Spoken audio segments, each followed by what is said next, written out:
তাহলে এই দেখো, এই কমার্শিয়াল পেপার কেন সংক্ষেপে হলো সিপি। সিপি কি, এটা কাকে বলে? দেখো, ধরো আমরা আমরা তো পড়তেছি হলো শর্ট টার্ম ফিন্যান্স না। তাহলে 1 বছর বা তার কম সময়ের জন্য যদি আমার টাকার প্রয়োজন হয়, তাহলে এইটা আরেকটা অপশন, যে মানে বাণিজ্যিক পত্র বাজারে ছেড়ে টাকা সংগ্রহ করা, পরে আবার মেয়াদ শেষে টাকা বাণিজ্যিক পত্র ফেরত দেওয়া। ধরো ধরো আমার এটা একটা বাণিজ্যিক পত্র, এটা আমার একটা বাণিজ্যিক পত্র, কেমন? এখন আমার টাকার দরকার, এখন আমি তোমাকে এটা বিক্রি করলাম, বিক্রি করে তোমার থেকে আমি টাকা নিলাম, নিয়ে বললাম ঠিক আছে তুমি 1 মাস পরে আমার বাণিজ্যিক পত্র আমাকে দিয়ে দিও, তোমাকে আমি এত টাকা দিয়ে দিই। এটাকে বাণিজ্যিক পত্র বলে। মানে আমি টাকা ধার নিলাম বন্ধক টাইপের। তো এই যে পত্রটা আমি নিয়ে তোমার কাছ থেকে যে টাকাটা নিলাম, এটাকে বলা হয় বাণিজ্যিক পত্র। তাহলে বাণিজ্যিক পত্রের কিছু বৈশিষ্ট্য আছে। তাহলে বাণিজ্যিক পত্রটা কি? বাণিজ্যিক পত্র 1 নম্বরে হলো এটা ইস্যু করে, কেমন? ইস্যু করে ব্যবসায়ের জন্য ঋণ করা হয়। এটা মানে ইস্যু করে ব্যবসার জন্য ঋণ করা হয়। তাহলে আরেকটা এটা গুরুত্বপূর্ণ বৈশিষ্ট্য হলো যে বাণিজ্যিক পত্র কম মূল্যে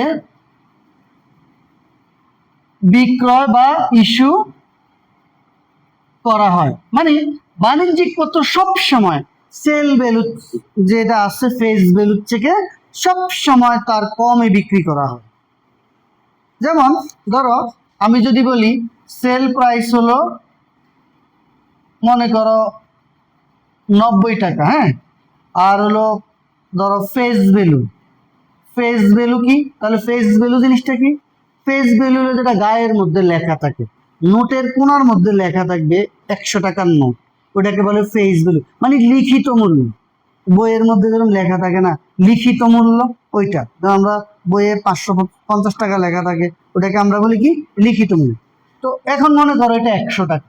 এখন ধরো এই যে এদিকে দেখো, এই যে ধরো আমি এখানে মনে করো 1 থেকে 90 ডেজ, 90 দিন আমি 100 টাকা মূল্যের ফেস ভ্যালুর একটা বাণিজ্যিক পত্র বাজারে ইস্যু করলাম যে তুমি আমার এটা কিনো। এখন আমি তোমার কাছে এটা সেল করলাম কত টাকায়? 90 টাকা। মানে আমার জিনিসের দাম কত? 100 টাকা। এটা হলো গায়ের রেট 100 টাকা।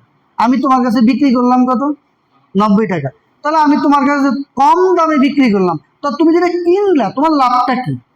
তুমি ঠিক 90 দিন পরে, এটাকে বলে ম্যাচুরিটি ভ্যালু, মানে মেয়াদ পূর্তি 90 দিন, মানে এই যে নোটটা আমি তোমাকে দিলাম 90 দিন পরে তুমি আমাকে টাকা, নোটটা ফেরত দিলে আমি তোমাকে টাকা দিব। কত দিব তোমাকে? আমি 90 দিন পরে ম্যাচুরিটি ভ্যালুতে 100 টাকাই দিব। তাহলে তোমার লাভ হইলো কত? তোমার লাভ হইলো এখানে কত? 10 টাকা। তুমি কিনলে তোমার লাভ 10 টাকা। আমি তো বিক্রি করতেছি, আমার কি? আমার ব্যয়। আমি বেরিতে করতেছি কষ্ট। তাহলে বাণিজ্যিক পত্র হলো যে নির্দিষ্ট সময়ের জন্য বাজারে বাণিজ্যিক পত্র ইস্যু করা হয় এবং বাণিজ্যিক পত্র ফেস ভ্যালু থেকে কম দামে বিক্রি করা হয়। এটা হলো নিয়ম। এখন আমি যে তোমার কাছে কম দামে বিক্রি করলাম এবং মেয়াদ শেষে তোমাকে আমি পুরো টাকাটা দিয়ে দিই, আমার লস, আমার ব্যয়, তাই আমি তো বেরই করতেছি কষ্ট। আমার নিয়মটাই তো বের করতেছি কষ্ট। শর্ট টার্ম ফিন্যান্সের এই আমার কস্ট অফ ট্রেড ক্রেডিট যেরকম ছিল, এটা বাণিজ্যিক পত্রের ব্যয়। মানে আমি একটা বাণিজ্যিক পত্র বিক্রি করলে আমার ব্যয় কত হয়। এখন আমার তো এই মুহূর্তে টাকার দরকার, এই মুহূর্তে আমার টাকার দরকার না, তাহলে সেই ক্ষেত্রে আমার এখন টাকা লাগবে, আমার ব্যয় হইলো আমার কি? টাকা লাগবে, যেই জন্য আমি এটা বাজারে ইস্যু করব। ঠিক আছে? তাহলে বাণিজ্যিক পত্রের প্রধান বৈশিষ্ট্য কি? ইস্যু সবসময় কম দামে করে, মনে থাকবে কথাটা? ক্লিয়ার? আচ্ছা ধরো দেখো এবার আমরা একটা অঙ্ক করবো, কেমন?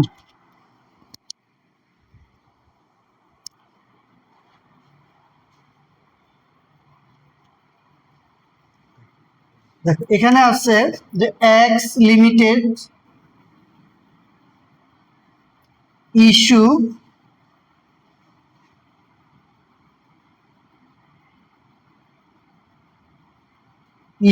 কমার্শিয়াল পেপার ফেস ভ্যালু 200 টাকা। কেমন? For 90 days. ঠিক আছে, কত? For 90 days. Sale price of commercial paper 180, এই তো। অ্যান্ড ইস্যু কস্ট 10 টাকা। তাহলে আমরা লিখতে পারি what is the cost of commercial paper. তাহলে কমার্শিয়াল পেপারের ব্যয় কত? তো এই অঙ্কটা এখানে আসছে। কেমন? আচ্ছা, তাহলে আমরা এখানেও আমরা ইআইআর করব। কেন আমি ইআইআর করব? এখানে আমি কেন ইআইআর করব? এখানেও আমার ইআইআর হবে। দেখো, তাহলে আমার এখানে লিখবো cost of commercial paper face value minus NSB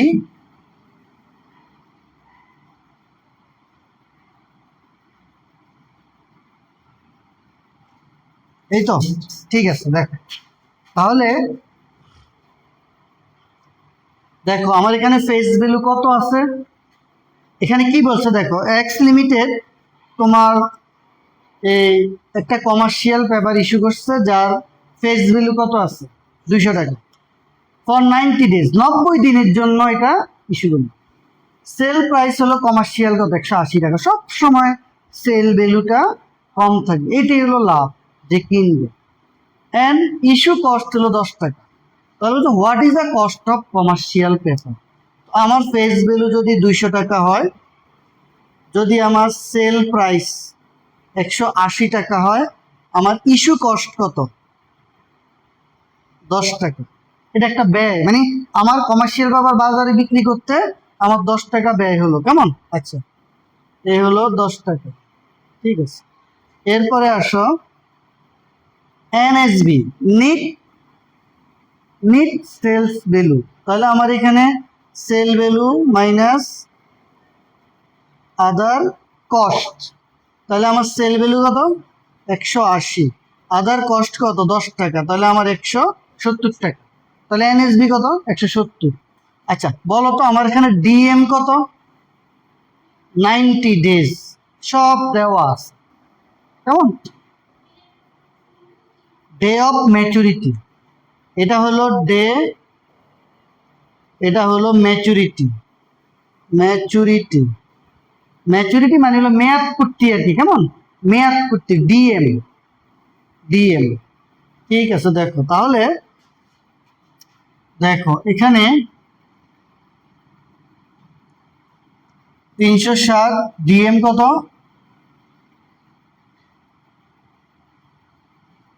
DM 90 day, face value হলো 200, এনএসবি কত?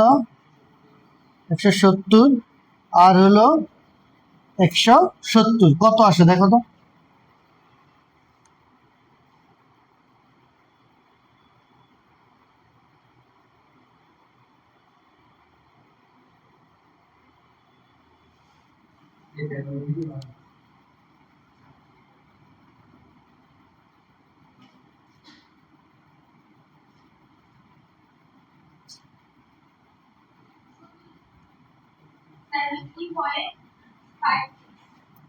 হ্যাঁ, তাহলে 70.56%। তার মানে আমি যদি প্রতিনিয়ত এরকম কমার্শিয়াল পেপার ইস্যু করতে থাকি, তাহলে আমার ব্যয় হলো এই যে এটা। ওকে, বলো এইটার কি আমার ইআইআর করা লাগবে? প্রশ্নে ইআইআর চাইলে তো আমরা ইআইআর করব। এখানে চাইছে what is the cost of commercial paper. যদি এটা চাই তাহলে আমরা এই সূত্রটা ব্যবহার করি, কিন্তু আমরা চাইলে এটা রিআইআর করতে পারবো। দেখো, তাহলে আমরা এটা রিআইআর করি।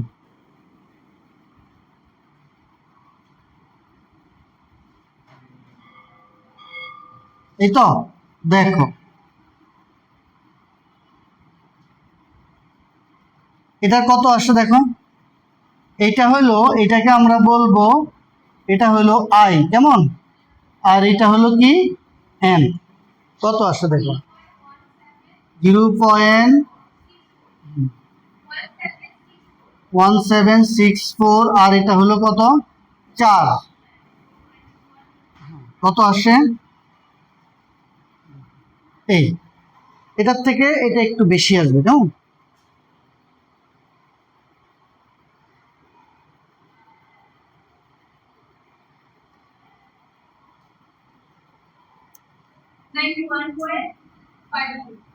ফাইভ 2%। তাহলে যদি কখনো প্রশ্নে বলে, হ্যাঁ, যে কমার্শিয়াল পেপার, এখানে আরো আরো কিছু ব্যয় আসবে, ওই ব্যয়গুলা যাই আসুক, ওই ব্যয়গুলা এই সেল ভ্যালুর থেকে বাদ, মানে এটাই হলো মেইন।